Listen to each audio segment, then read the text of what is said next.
ആ വലിയ ബംഗ്ലാവിന് മുന്നിലെ പോർച്ചിലേക്ക് അവൻ്റെ ബ്ലാക്ക് BMW വന്നു നിന്നു. ഫ്രണ്ട് ഡോറിൻ്റെ സൈഡിലായിരുന്ന ഒരുവൻ വന്ന് കാറിൻ്റെ ബാക്ക് സീറ്റിലെ ഡോർ തുറന്നു കൊടുത്തപ്പോൾ അവൻ പുറത്തേക്ക് ഇറങ്ങി നിന്നുകൊണ്ട് തൻ്റെ ബ്ലേസർ ഇരുവശത്തു നിന്നും മുന്നിലേക്ക് വലിച്ചു ചേർത്തു. പിന്നെ ബംഗ്ലാവിനകത്തേക്ക് നടന്നു. വിശ്വ, എന്തായി? കണ്ടെയ്നറുകളെല്ലാം റെഡിയല്ലേ? അവനൊപ്പം അകത്തേക്ക് കയറുന്നവനോട് തിരിഞ്ഞു നോക്കാതെ തന്നെ ചോദിച്ചുകൊണ്ട് മുന്നോട്ട് നടന്നു. എല്ലാം റെഡിയാണ് സാർ. ഇവിടുന്ന് എപ്പോൾ പുറപ്പെടണമെന്ന് സാർ ഒരു വാക്ക് പറഞ്ഞാൽ മതി, അയാൾ വിനയത്തോടെ പറഞ്ഞു. വരട്ടെ വിശ്വ, സമയമായിട്ടില്ല. ഹാളിലേക്ക് കയറി അവിടെ ഇട്ടിരുന്ന ഒരു ചെയറിലിരുന്നു. അവൻ കാലിന് മുകളിൽ കാൽ കയറ്റി വെച്ചു. പക്ഷേ സാർ, ഇനിയും ഇങ്ങനെ വെയിറ്റ് ചെയ്യുന്നതിൽ കാര്യമുണ്ടോ? കൂടെ നിൽക്കുന്നവരെ പോലും വിശ്വസിക്കാൻ കഴിയില്ല. ഒറ്റിയാൽ നമ്മൾ ഇത്രയും കഷ്ടപ്പെട്ടത് വെറുതെയാവും.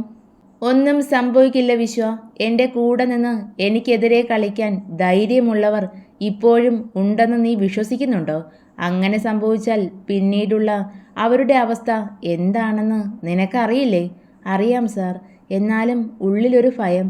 കമ്പനിയുടെ മറവിൽ നമ്മൾ ഈ ചെയ്യുന്നതൊക്കെ പുറത്തറിഞ്ഞാൽ പിന്നെ പുറം ലോകം കാണാൻ കഴിയില്ല.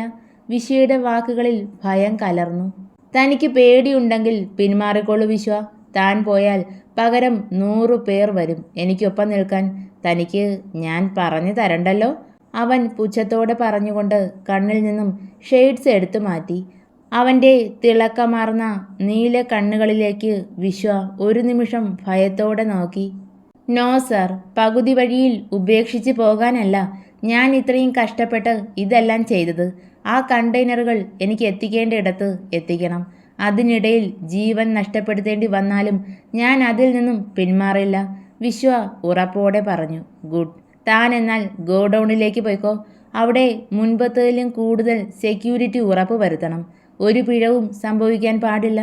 ഇപ്പോൾ 3 വർഷമാകുന്നു നമ്മുടെ ഈ കഷ്ടപ്പാട് തുടങ്ങിയിട്ട്. ഇത് ലീക്കായാൽ അതോടെ എല്ലാം അവസാനിക്കും.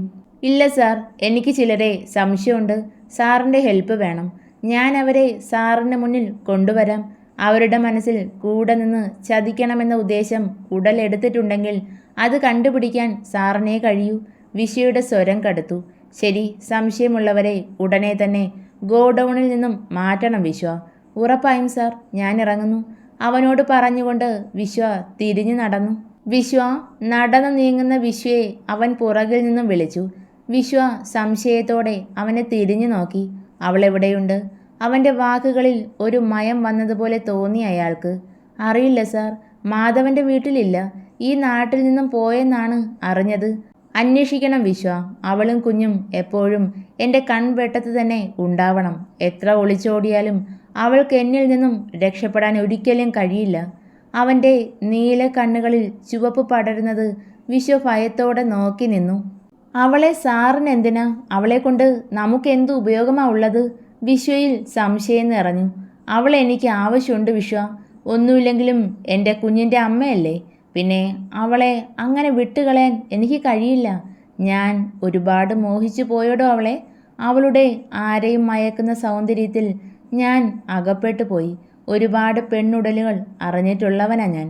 പക്ഷേ അതിലെന്നും എൻ്റെ കൂടെ വേണമെന്ന് ഞാൻ ആഗ്രഹിച്ച ഒരേ ഒരാൾ അവൾ മാത്രമാണ്. ഇനിയും ഇനിയും അറിയാൻ തോന്നിയ അവളുടെ മനം മയക്കുന്ന സുഗന്ധം അതെനിക്ക് എന്നും വേണം. അതുകൊണ്ട് അവൾ എവിടെയുണ്ടെങ്കിലും അന്വേഷിച്ച് കണ്ടെത്തണം. രക്ഷപ്പെട്ടു പോകാൻ അനുവദിക്കരുത്. അവളുടെ കാര്യം പറയുമ്പോൾ അവനിലുണ്ടാകുന്ന മാറ്റങ്ങളും അവൻ്റെ കണ്ണുകളിൽ വിരിയുന്ന വശ്യമായ ഭാവവും വിശ്വ സസൂക്ഷ്മം വീക്ഷിച്ചു. കുഞ്ഞിപ്പെണ്ണിൻ്റെ കളിച്ചിരികളും കൊഞ്ചലും കൊണ്ട് ദേവമംഗലം തറവാടിൻ്റെ ഓരോ മുക്കും മൂലയും നിറഞ്ഞു. ഹർഷനും വസുവും കുഞ്ഞിപ്പെണ്ണിനെ ഇനി ഒരിക്കലും വിട്ടുപിരിയാൻ കഴിയാത്ത വിധം അവളുമായി അടുത്തു. ഇപ്പോൾ വസുവിന് മറ്റെന്തിനേക്കാളും വലുത് കുഞ്ഞിപ്പെണ്ണാണ്. തനിക്ക് കിട്ടാതെ പോയതെന്തൊക്കെയോ തിരിച്ചു പിടിച്ച സന്തോഷമായിരുന്നു അവനിൽ. തറവാട്ടമ്മയും ദേവികയും ഹർഷനും വസുവിൻ്റെ ഈ മാറ്റത്തിൽ ഒരുപാട് സന്തോഷിച്ചു. ഉമ്മറത്തിണ്ണയിലിരുന്ന് വസുവും ഹർഷനും കുഞ്ഞിപ്പെണ്ണും വലിയ കളിയിലാണ്. ഹർഷൻ കുഞ്ഞിപ്പെണ്ണിൻ്റെ വയറിൽ ഇക്കിളിയിടുന്നതിനനുസരിച്ച് അവൾ കുടുകുടെ ചിരിക്കുന്നുണ്ട്. വസുവിൻ്റെ അലമാരയിലുണ്ടായിരുന്ന ടോയ്സ് പകുതിയോളം കുഞ്ഞിപ്പെണ്ണിൻ്റെ മുന്നിൽ നിരന്നിട്ടുണ്ട്. ശിവൂട്ട, അമ്മ വരുമ്പോൾ പറയണോട്ടോ ഇന്ന് വസുവിൻ്റെ കൂടെ നിൽക്കാണെന്ന്. പറയാം. വസു പറയുന്നതിന് മറുപടിയായി ഹർഷന്റെ മടിയിലിരുന്നു കൊണ്ട് അവൾ തലകുലുക്കി. തറവാട്ട് മുറ്റത്തെത്തിയപ്പോൾ തന്നെ ഋതിക കണ്ടിരുന്നു ഹർഷനും വസുവിനൊപ്പം മതിമറന്ന് കളിക്കുന്ന ശിവൂട്ടനെ. അവളുടെ കൊഞ്ചിയുള്ള സംസാരവും കുടുകുടയുള്ള ചിരിയും എല്ലാം കാണേ അവളിൽ സന്തോഷം നിറഞ്ഞു. അതിനോടൊപ്പം എന്തിനെന്നറിയാത്ത ഒരുതരം ഭയവും അവളിൽ ഉടലെടുത്തു. കാലുകൾ വേഗത്തിൽ മുന്നോട്ട് ചലിച്ചു. ഓടിച്ചെന്ന് ശിവൂട്ടനെ വാരിയെടുക്കാൻ അവളുടെ മനസ്സ് തുടിച്ചു. പക്ഷേ ഉമ്മറപ്പടിക്ക് അടുത്തെത്തിയപ്പോൾ അവളുടെ കാലുകൾ നിശ്ചലമായി. വസുവിൻ്റെ വാക്കുകൾ മനസ്സിലേക്ക് ഓടിയെത്തി. അവൾ മുന്നോട്ടുയർത്തിയ വലങ്കാൽ പുറകിലേക്ക് വെച്ചു. പിന്നെ ദയനീയമായി വസുവിനെ നോക്കി. ഹർഷ, കുഞ്ഞിനെ കൊടുത്തേക്ക് പറഞ്ഞുകൊണ്ട് വസു എഴുന്നേറ്റ് അകത്തേക്ക് നടന്നു. അവളുടെ നിൽപ്പും ഭാവവും കണ്ടപ്പോൾ തന്നെ അവന് കാര്യം മനസ്സിലായിരുന്നു. ടീച്ചർ ഒന്നുകൊണ്ടും പേടിക്കണ്ട മോള്. ഡേ കെയറിൽ നിൽക്കുന്നതിനേക്കാൾ എന്തുകൊണ്ടും സേഫ് ഇവിടെ നിൽക്കുന്നത് തന്നെയാ. ഇവിടെ ആകുമ്പോൾ ഞാനും വസു ഏട്ടനും ഉണ്ടല്ലോ. ഔട്ട് ഹൗസിന് മുന്നിലെ മാവിൻ ചുവട്ടിൽ കുഞ്ഞുമായി ഇരിക്കുവാണ് ഋതികയും ഹർഷനും. വസു പുറത്തു പോകുന്നത് കണ്ടുകൊണ്ടാണ് ഹർഷൻ ഋതികയ്ക്ക് അരികിലേക്ക് വന്നത്. അതൊക്കെ ശരിയായിരിക്കും ഹർഷ, പക്ഷെ പിന്നീട് നിങ്ങൾക്ക് അതൊരു ബുദ്ധിമുട്ടായി മാറും. എൻ്റെ മോൾക്ക് അത് സങ്കടമാവും. അങ്ങനെ ഒന്നും ഉണ്ടാവില്ല ടീച്ചറെ. ഞങ്ങൾക്ക് എന്ത് ബുദ്ധിമുട്ടുണ്ടാകാനാ? ഇപ്പോൾ ഇങ്ങനെയൊക്കെ പറയുമെങ്കിലും നിങ്ങൾ ജോലിക്ക് പോയി കഴിയുമ്പോൾ മോളെ ആര് നോക്കും? അപ്പോൾ എൻ്റെ കുഞ്ഞ് നിങ്ങൾക്കൊരു ബുദ്ധിമുട്ടായി മാറും. അത് ജോലിക്ക് പോകുമ്പോഴല്ലേ. എന്തായാലും അടുത്ത കാലത്തൊന്നും അങ്ങനെയൊന്നും ഉണ്ടാവില്ല. അതെന്താ അങ്ങനെ? ഹർഷന് എന്താ ജോലി? അങ്ങനെ വലിയ ജോലിയൊന്നും അല്ല ടീച്ചറെ. ചെറുതായിട്ട് പോലീസിലാ. ഇവിടുത്തെ ടൗൺ SI ആണ്. പക്ഷെ ഇപ്പോൾ സസ്പെൻഷനിലാ. ഹർഷൻ പറഞ്ഞത് കേട്ട് ഋതിക അത്ഭുതത്തോടെ അവനെ നോക്കി. അവളുടെ നോട്ടം കണ്ട് അവൻ കണ്ണ് ചിമ്മി കാണിച്ചു. അപ്പോൾ ഈ വസു? ഋതികയുടെ കണ്ണിൽ സംശയം നിറഞ്ഞു. ഏട്ടനും സസ്പെൻഷനിൽ തന്നെയാ? അതല്ല, ജോലി അറിയണോ? ഹർഷനിൽ കുസൃതി. ഋതിക മൂളി. ഏട്ടൻ എന്നെപ്പോലെ SI ഒന്നും അല്ല, IPS ഓഫീസറാണ്. ACP Ved Vasudev IPS. ഹർഷൻ പറഞ്ഞത് കേട്ടതും ഋതിക ഒരു ഞെട്ടലോടെ അവനെ നോക്കി. തൻ്റെ ശരീരത്തിലൂടെ ഒരു മിന്നൽ കടന്നു പോകും പോലെ തോന്നിയവൾക്ക്. താൻ കേട്ടത് സത്യമാകരുതേ എന്നവൾ ഒരു നിമിഷം ആത്മാർത്ഥമായി പ്രാർത്ഥിച്ചു. എന്താ പറഞ്ഞത്? അവൾക്ക് ഞെട്ടൽ വിട്ടുമാറിയില്ല. എന്താ ടീച്ചറെ, ഞെട്ടിയോ? മുഖമാകെ വിളറിയതുപോലെ ഉണ്ടല്ലോ.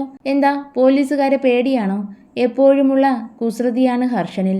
അതിന് നിഷേധാർത്ഥത്തിൽ തല ചലിപ്പിച്ചുകൊണ്ടവൾ ഇരുന്നിടത്തു നിന്നും കുഞ്ഞുമായി എഴുന്നേറ്റു. ടീച്ചർ പോകുവാണോ? ഇവിടെ ഇരിക്കുന്നേ. അവിടെ പോയിട്ട് ഒറ്റയ്ക്ക് എന്ത് ചെയ്യാനാ? പോകണം ഹർഷ. ഹർഷന്റെ ചോദ്യത്തിന് അത്രമാത്രം പറഞ്ഞുകൊണ്ട് അവൾ തിരിഞ്ഞു നടന്നു. ഈ ടീച്ചർക്ക് ഇതെന്ത് പറ്റി? അതും ആലോചിച്ച് അവൻ അവൾക്ക് പുറകെ ചെന്നു. ടീച്ചറെ, നിന്നെ ഒരു കാര്യം പറയാനുണ്ട്. പുറകിൽ നിന്നും ഹർഷന്റെ വിളി കേട്ട് അവൾ തിരിഞ്ഞു നോക്കി. ഞാൻ ഒരു കാര്യം പറഞ്ഞാൽ ടീച്ചർ വിശ്വസിക്കോ? ഹർഷൻ മുഖവുരയോടെ ചോദിച്ചു. ഋതിക അവനെ സംശയത്തോടെ നോക്കി. ഞാൻ ടീച്ചറിനെ മുൻപ് കണ്ടിട്ടുണ്ട്, ഇവിടേക്ക് വരുന്നതിന് മുന്നേ. പക്ഷേ എവിടെ വെച്ചാണെന്ന് ഓർമ്മ വരുന്നില്ല. ഇവിടെ വെച്ച് ടീച്ചറിനെ കണ്ടപ്പോൾ തന്നെ പറയണമെന്ന് കരുതിയതാ. പക്ഷെ പിന്നീടത് മറന്നുപോയി. ഹർഷൻ ഓർത്തെടുക്കാൻ ശ്രമിച്ചുകൊണ്ട് പറയുന്നത് കേട്ട് ഋതിക നന്നായി തന്നെ വിയർത്തു. ഇല്ല ഹർഷ, അങ്ങനെ ഉണ്ടാവാൻ വഴിയില്ല. ഞാൻ ഈ നാട്ടിൽ ആദ്യമായിട്ടാണ് വരുന്നത്. നീ കണ്ടത് എന്നെ ആവില്ല. അത്രയും പറഞ്ഞ് അവൻ്റെ മറുപടിക്ക് പോലും കാത്തു നിൽക്കാതെ അവൾ ഔട്ട് ഹൗസിലേക്ക് കയറി വാതിലടച്ചു. ഈശ്വര, എന്തിനാ നീ എന്നെ ഇങ്ങനെ പരീക്ഷിക്കുന്നത്? അവസാനം എന്നെ ഇവിടെ തന്നെ കൊണ്ടെത്തിച്ചുവല്ലേ. ആ പേര് വേദ് വസുദേവ് IPS എന്നോ കേട്ടും മറന്നതല്ലേ ഞാൻ. ആ മുഖമൊന്ന് കാണാൻ ആഗ്രഹിച്ചതല്ലേ. നിന്റെ മുന്നിൽ കൈകൂപ്പി ദിവസവും പ്രാർത്ഥിച്ചതല്ലേ. എന്നിട്ട് ഇങ്ങനെയൊരു സാഹചര്യത്തിൽ എന്നെ എന്തിന് ആ മനുഷ്യന് മുന്നിൽ കൊണ്ടെത്തിച്ചു? ഋതികയുടെ കണ്ണുകൾ നിർത്താതെ പെയ്തുകൊണ്ടിരുന്നു. എന്നെ തിരിച്ചറിഞ്ഞിട്ടുണ്ടാവോ? അതോ എന്നെ അറിയില്ലായിരിക്കോ? ഒന്നും മനസ്സിലാകുന്നില്ലല്ലോ ഈശ്വര. അവളുടെ മനസ്സിലേക്ക് പല ചിന്തകളും കടന്നു വന്നുകൊണ്ടിരുന്നു. ഒരു ന്യൂസ് പേപ്പറിൻ്റെ ഫ്രണ്ട് പേജിൽ ചുവന്ന നിറത്തിൽ വലിയ അക്ഷരങ്ങളായി എഴുതിയിരിക്കുന്ന ഹെഡ്ലൈനിൽ അവൻ്റെ വിരലുകൾ തഴുകിക്കൊണ്ടിരുന്നു. അതിനോടൊപ്പം പതിപ്പിച്ചിരിക്കുന്ന 3 ചിത്രങ്ങളിലേക്കും അവൻ്റെ കണ്ണുകൾ പാഞ്ഞു. പലപ്പോഴും കാണാൻ കൊതിച്ചിരുന്ന മുഖം, ഏറെ കേട്ടു പരിചയമുള്ള പേര്, പക്ഷേ കാലത്തിൻ്റെ വ്യതിയാനത്തിൽ തന്നിൽ നിന്നും എന്നേക്കുമായി വിട്ടുപോയെന്ന് വിശ്വസിച്ചു. അല്ല, അങ്ങനെ വിശ്വസിപ്പിച്ചു. പക്ഷേ ഇപ്പോൾ മറ്റൊരുവൻ്റെ കുഞ്ഞുമായി തൻ്റെ മുന്നിൽ അവൾ അഭിനയിക്കുന്നു. അതിലുള്ള ഒരു ചിത്രത്തിൽ വിരലുകളാൽ തഴുകിക്കൊണ്ട് അവൻ പറഞ്ഞു. അവൻ്റെ കണ്ണിൽ നിന്നും 2 തുള്ളി കണ്ണുനീർ അടർന്ന് ആ ചിത്രത്തിലേക്ക് വീണ് ചിതറി.